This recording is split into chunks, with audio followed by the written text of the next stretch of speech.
এখন থেকে আর কোনো সমস্যা নেই। আমি তোমার জন্য মাঝে মধ্যেই টাকা পাঠাবো। তোমার যা খুশি তুমি পছন্দ মতো কিনে নিবা, ঠিক আছে?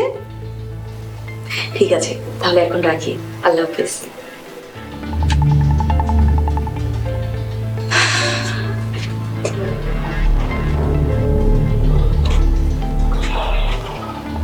আরে কি হয়েছে? কোনো সমস্যা? মন খারাপ করে আছো কেন?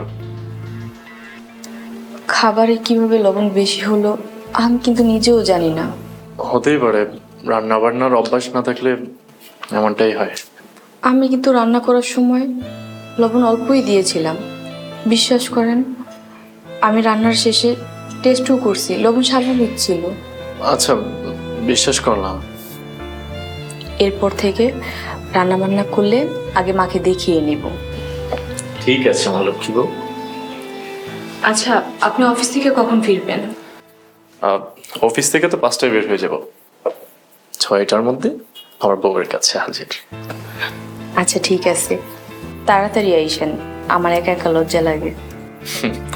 আসলে আমি জবটাতে একদম নিউ জয়েন করেছি, তাই ছুটিও নিতে পারছি না। যদি কয়েকদিনের ছুটি নিতে পারতাম তাহলে ভালো হতো। যান তাহলে, আপনার দেরি হয়ে যাইতেছে। আচ্ছা ঠিক আছে, আমি গেলাম।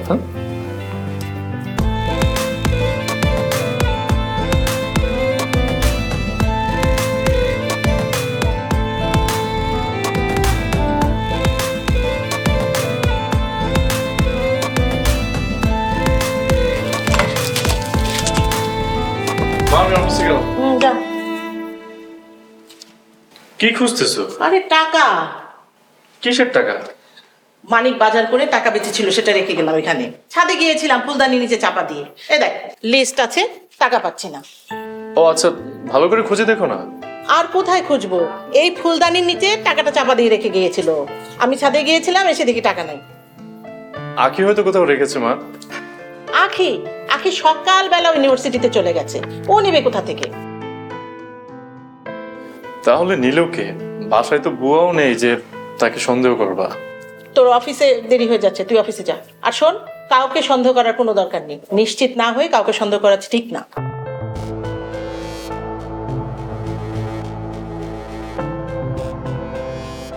কি রে, কি ভাবছিস? কিছু না মা। আহা, অফিসে যা, দেরি হয়ে যাচ্ছে। যা বাবা, যা অফিসে যা।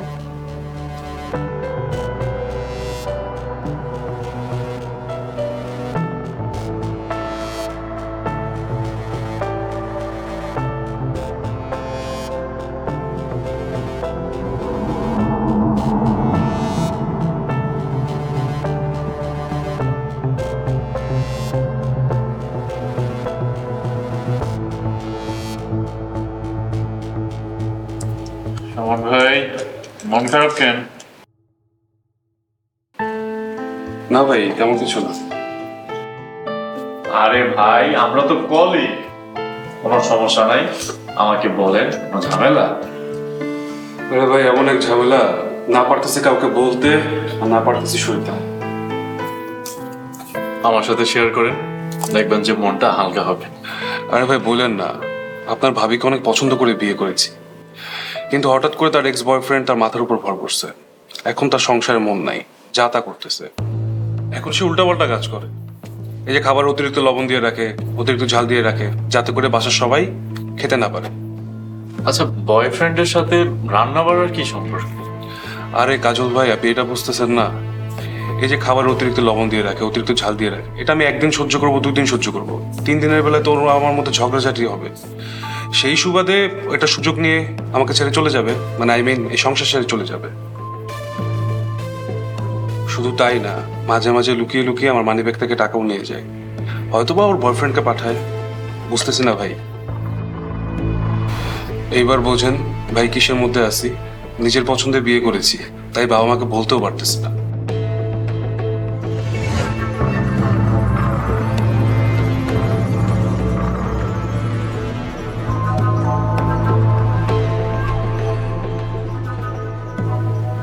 ভাই আপনার আবার কি হয়েছে? হঠাৎ করে চুপ হয়ে গেলেন? হ্যাঁ? না, কিছু না, বলেন, শুনছি তো। ভাই ও এখন গলার কাটা, ব্যথা পাইতেছি। কিন্তু বের করতে পারতেছি না।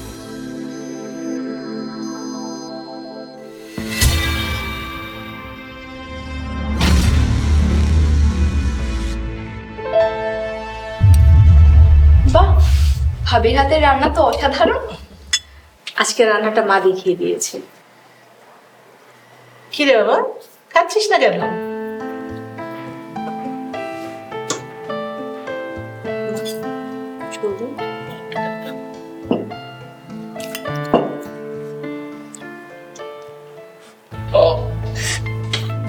কি হয়েছে?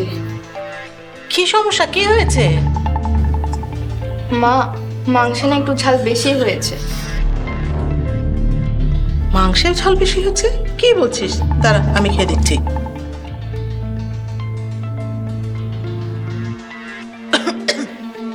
হ্যাঁ, আরে আমি যখন তরকারি নামালাম তখন তো দেখেছিলাম মুখে দিয়ে, তখন তো এত ঝাল ছিল না। এত ঝাল আসলো কোথা থেকে? ভাইয়া, মাছটা না অনেক মজা হয়েছে, এটা দিয়েই সেরে ফেলো। আরে কি বলিস, ও মাছ খায় নাকি? তুই বস বাবা, আমি তোর জন্য ডিম নিয়ে আসছি। বস।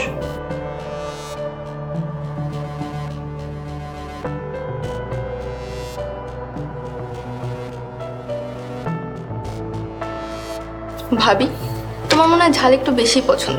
এক কাজ করো, যখন তরকারি রান্না শেষ হবে তখন একটু ঝাল দিয়ে তুমি তোমারটা আলাদা করে রেখে দিও।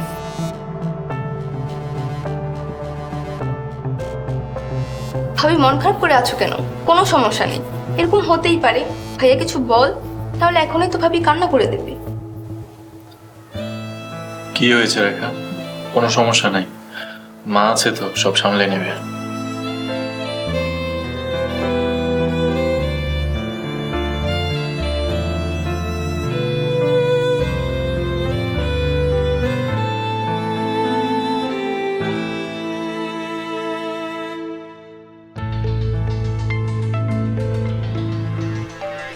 কি রে, ওরা কোথায়?